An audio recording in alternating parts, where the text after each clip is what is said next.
Scholarship अलर्टको तेस्रो भिडियोमा नेपाली स्टुडेन्टहरूले साउथ कोरियाको बेस्ट साइन्स युनिभर्सिटीमा कसरी फुल स्कलरशिपमा पढ्न सक्छन् त ब्याचलर्स मास्टर्स र पीएचडी त्यसको बारेमा डिस्कसन गर्छौं। आजको हाम्रो स्कलरशिपको टाइटल रहेको छ पोस्टटेक स्कलरशिप।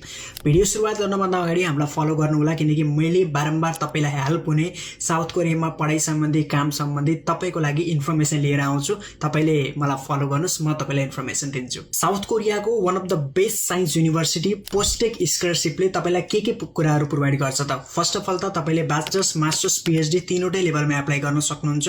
दोस्रो कुराकानी यो स्कलरशिपमा 100% तपाईको ट्युसन फी पाउनुहुन्छ, हेल्थ इन्स्योरेन्स पाउनुहुन्छ र बस्ने खर्च पनि पाउनुहुन्छ, बस्नको लागि ठाउँ पनि पाउनुहुन्छ। सेरोफेरोमा प्रत्येक महिनाको 5 लाख वोन अर्थात सेरोफेरोमा नेपाली 50,000 रुपैयाँ मन्थली स्टिपेन्ड तपाईले पाउनेवाला हुनुहुन्छ।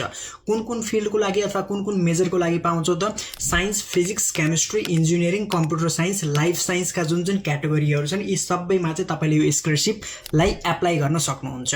एप्लाई कसरी गर्ने त? पोस्टटेकको अफिसियल वेबसाइटमा जाने, अनलाइन एप्लिकेसन फर्म भर्ने, त्यहाँ तपाईले डकुमेन्टेसनहरू सबमिट गर्नुपर्ने हुन्छ।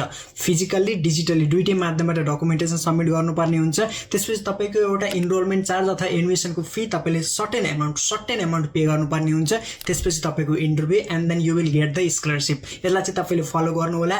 क्राइटेरिया के कस्तो रहेको छ त? तपाईको मिनिमम पनि जीपीए 3.3 अथवा त्योभन्दा माथि हुनुपर्ने हुन्छ र इन्टरनेसनल स्टुडेन्टहरूको लागि स्पेशली स्टेम फिल्डको स्टुडेन्टहरूको लागि आइएल्टिएस चाहिँ कम्पलसरी रहेको छ। स्कलरशिपलाई अझै डिटेलमा स्टडी गर्नको लागि बारम्बार भन्छु, पोस्टटेकको अफिसियल वेबसाइटमा जानुस्, स्कलरशिप सेक्सनमा गएर तपाईले डिटेल बुझ्नुस् र तपाईले यो स्कलरशिपको लागि एप्लाई गर्न सक्नुहुन्छ। फलो गर्नुस्। नेक्स्ट भिडियोमा नेक्स्ट स्कलरशिप लिएर आउनेवाला छु।